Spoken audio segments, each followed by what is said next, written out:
Hi, my name is Michael Rodriguez. Very happy to be here at the Cisco's Veteran Career Transition Day. Blessed with the opportunity to be keynote speaker here to kind of dovetail everything together. Ladies and gentlemen, Michael Rodriguez. First of all, thank Dale for providing me the opportunity to address my peers. I consider all of you my peers. You know, whether you're continually serving, whether you've recently retired or you've been a veteran for some time.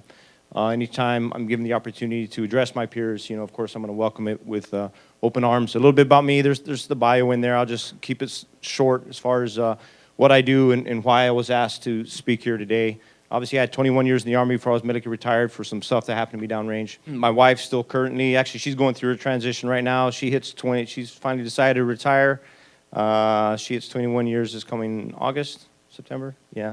My son's an active duty 82nd Airborne Infantryman at Fort Bragg. My father's Vietnam veterans, grandfather's World War II veterans, like you mentioned earlier. It's kind of the family business. So again, just to reiterate, you know, I'm really happy to be here in this room talking to all of you. And just as happy as I am to be here talking to my fellow servicemen and women, I'm just happy to be here with some great supporting organizations back here. As Dale had mentioned when he first addressed you all today, no one was paid to be here. You guys realize the civilian community is here because they want to be here. All right, so we have to understand that. So I want to thank all the organizations that are here today because, I mean, you didn't have to be here. This program, Cisco's been running this program for about 7 years now, and it's come to this. Dale has done a fantastic job of using his leadership to create a fantastic team within Cisco to bring all these other people in here. It's grown and it will continue to grow. And, you know, we all hope you pass on what happened today for next year and to pass it on. All right, so what do I do now? I was medically retired about 3 years ago.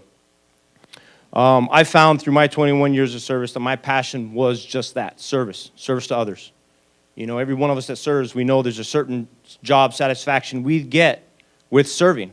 You know, people say, thank you for your service. And I always kind of reply, and it's a lot of us kind of take it a little bit differently. Sometimes it's awkward. Sometimes we don't know what to say. Do I say thank you? When really a lot of us get a lot of self-satisfaction out of what we do. We're obviously not doing it for the pay. No, I don't drive a Maserati or a Mercedes or anything like that. You know, even with a dual military family, we're not rolling in the dough, just like I'm sure none of you are or were when you served. You know, we did it because we love doing it. So that's what I found. That was my passion, service. Now, obviously, I don't wear the uniform anymore. This has become my new uniform. So in my transition, I wanted to continue to serve. I wanted to work in the Veteran Service Organization community because, you know, through some of my injuries when I was recovering, the nonprofits were there for me, those Veteran Service Organizations.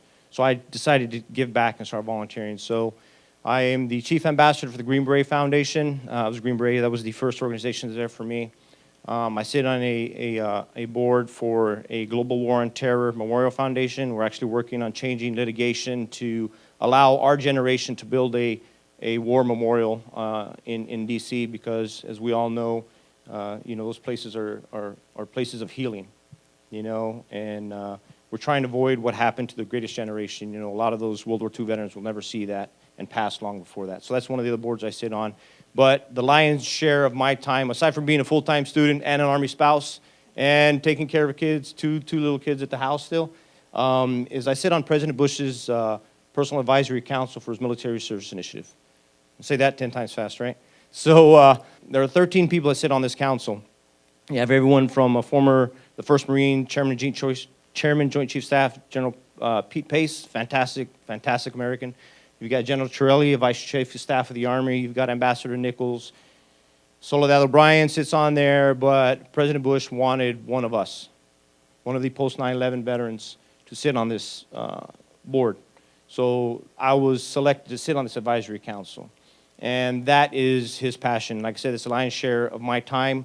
I have the luxury, and I consider it a luxury and a blessing, to have a working relationship with our former commander-in-chief, and that's really his focus, is serving post-9/11 veterans and their families, whether it be transition or some of the invisible wounds and healthcare issues. So with that opportunity, I've been able to see kind of what works, what doesn't. I've been able to look at a lot of the best practices that are out there for us, for all of us. And I said, like, I'm still a veteran in transition, right? I'm a full-time student at Norwich University, on top of the other stuff I do. But technically, I'm unemployed. All that stuff I do is volunteer. Remember I said I volunteer? So I'm unemployed. So I'm here with you. You guys understand? I'm not here talking at you. I'm here with you.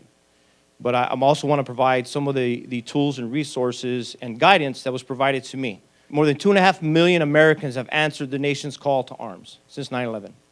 Over the next 5 years, there's going to be over 1 million that are going to transition out of the service. That's a lot of competition if you really think about it.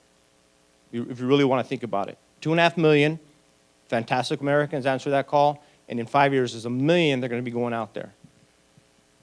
All right? So let that sink in. So let's talk about some of the challenges that we have.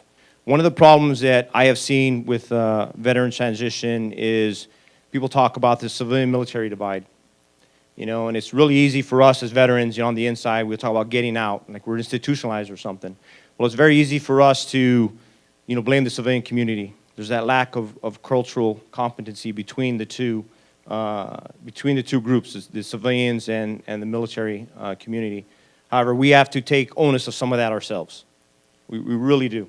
Bridging that civilian-military divide, the gap, whatever it is you want to call it, that is a huge challenge. And until we accept that onus, you can't expect the civilian, let's say civilian, or our fellow Americans, which I like to refer to, our fellow Americans who never served, to understand that. It's our duty and our job to educate them. It's not my fault they don't know, what service and sacrifices I've done, my family's done, or any single one of you've done. We all took the same oath. We all took the same word. We all said the same words. But if you think for a second that makes you special, then you're kind of holding yourself back. I mean, I love you for your service. I love every single one of you, but it doesn't make you special when you transition out.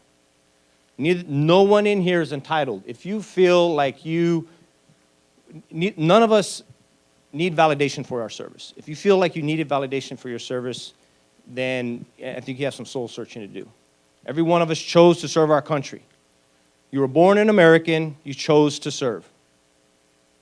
All those people who never served, they're Americans first, just like us. All right, so I'm reinforcing that initial statement is the onus is on us. We have to take ownership of that and take control of it. And every one of you can do it. Every one of you has done it throughout your military career, and some of you that have transitioned and moved out, you guys are doing it, all right? But we have to look at it a different way because that's one of the obstacles that we have. So we have to, can't knife hand when you talk to somebody, obviously. We got to cut down on some of the swear words. I've changed my vocabulary drastically in the past 3 years. I can't sit in a board meeting with a former commander-in-chief and his people and use colorful language. I've had to use some big 10-letter words and like mayonnaise and stuff like that. But but you guys understand what I'm saying. The onus is on us, and every one of you can do it. Don't think for a second that because I don't have a bunch of letters after my name, I don't have all these fancy degrees or certifications, that I'm any less intelligent than anybody that does. Intelligence, you have your intelligence with you. You guys have learned and gleaned so much from your service that I don't really think you guys fully understand that. And I'm not saying that to talk down on you, like I know everything. By all means, I do not. But my goal is to empower you guys, to make you understand how unique you guys are. So I didn't say special. You guys are very unique. You have very unique skills. You have a very unique skill set and ability. But again, it's on us to educate our fellow Americans on that, right? So the onus is on us. We got to take charge of that.